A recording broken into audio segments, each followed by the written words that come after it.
Today I want to share my experience on a recent resin project, and I hope that by doing so other beginners like myself can avoid some of the same mistakes. I did learn some very valuable lessons while working on this project, and I would like to pass them along to you. As I said, I am a beginner at this. I probably started work, I think it was mid-August when I started working with resin, and that's 2024. And I'm definitely finding out that I have a lot to learn. I did recently attempt to make a sphere with a skull in it. And it took several tries, 4 as a matter of fact, before I had a project that I was proud of. You know, on my first attempt, using this sphere, which is a 2.6 inch or 5.3 ounces, and I had only one skull. That in itself was a mistake. Being a beginner, I should have not been so overconfident, I guess. I should have had more than one skull.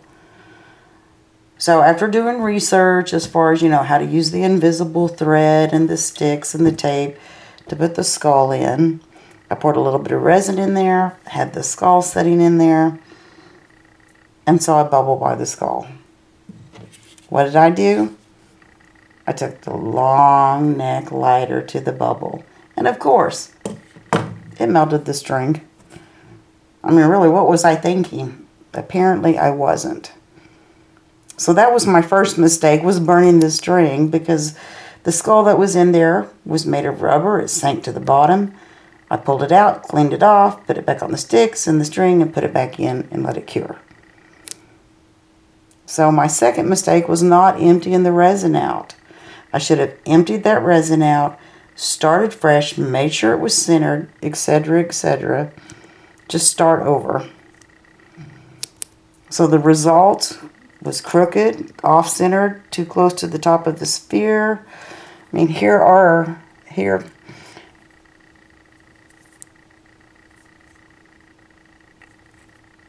the results. I mean, if you look, you can see that skull looks like the top of it's missing when you look at it that way. It's crooked inside of there. There's a few bubbles. That's not too bad. But overall, I definitely learned some valuable lessons here. I should have been more patient.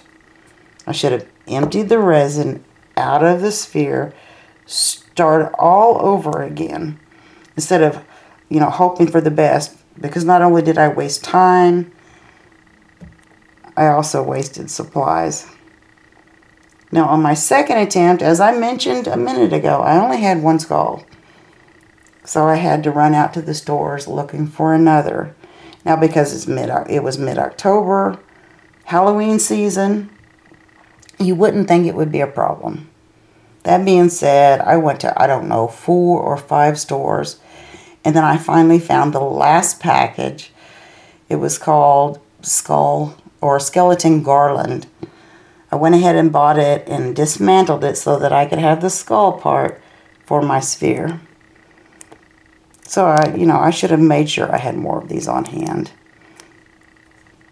So again, poured the resin, attached the string, etc., etc., put the skull in there, and the skull floated. So my first mistake was not testing the item. I didn't think about it floating because the first one was rubber. It sank. This one floated. I kept trying to push it down, and then suddenly, because I poured too much resin in this sphere, this mold is good for 2.6 ounces. The resin I use is good for a 1.5 or this is 2.6 inches, I'm sorry. The resin I use is good for 1.5 inches. And I had poured too much resin in here, and suddenly my resin flash cured.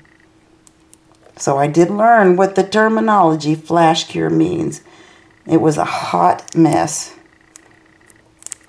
Here are the results of the second one. And as you can see, there's like major bubbling. There's big dips. The skull is cattywampus in there. So that was number 2 attempt. So what lessons did I learn from that? I need to slow down and pay attention to important details, such as, the kind of resin you're using. Make sure you're using the right kind of resin for the project you're working on. Also, if you're going to use items in your resin, test them first. Do they float? Do they create bubbles? And so on. Another lesson learned. My 3rd attempt, and by this time, of course, I was extremely frustrated. So my 3rd attempt at this, I didn't pour all the resin. I just poured a little bit, made sure the top of the skull was barely touching it, just enough so that when the resin cured, the skull would be down and I wouldn't have to worry about it floating up. So I did all of that, let it cure enough that I could pour some more resin on there. I thought it would be a winner. I really did. So here are the results of my 3rd attempt. And if you will notice, this thing is just packed full with micro bubbles. It's all clouded over because of all the micro bubbles. So, and that's my fault. It's not the resin's fault. It's my fault. I was frustrated. I just wanted to get this done.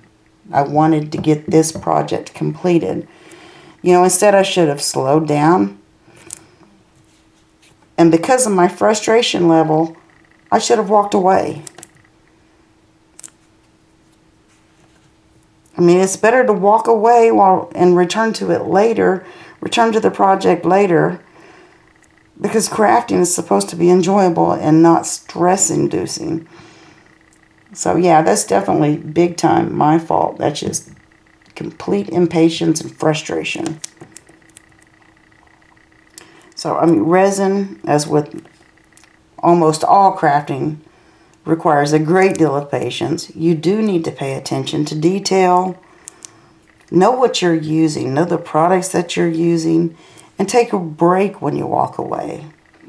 I did, however, decide to attempt it one last time.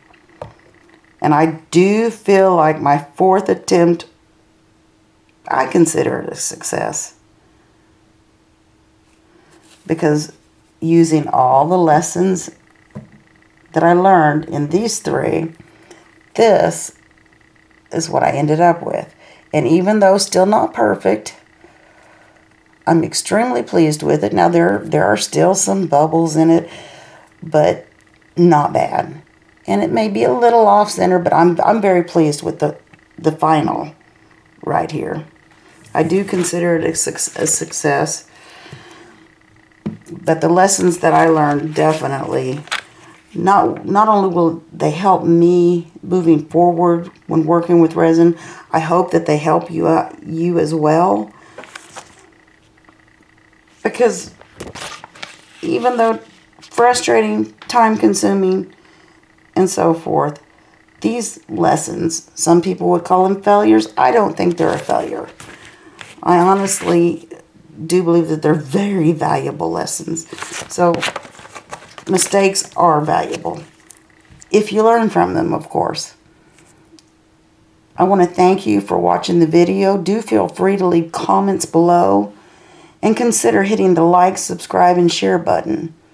In this video, I did mention the bubbles and having only one skull. I will address this in the next in my next video, removing bubbles and new skull molds. So I look forward to seeing you next time. Thank you again for watching.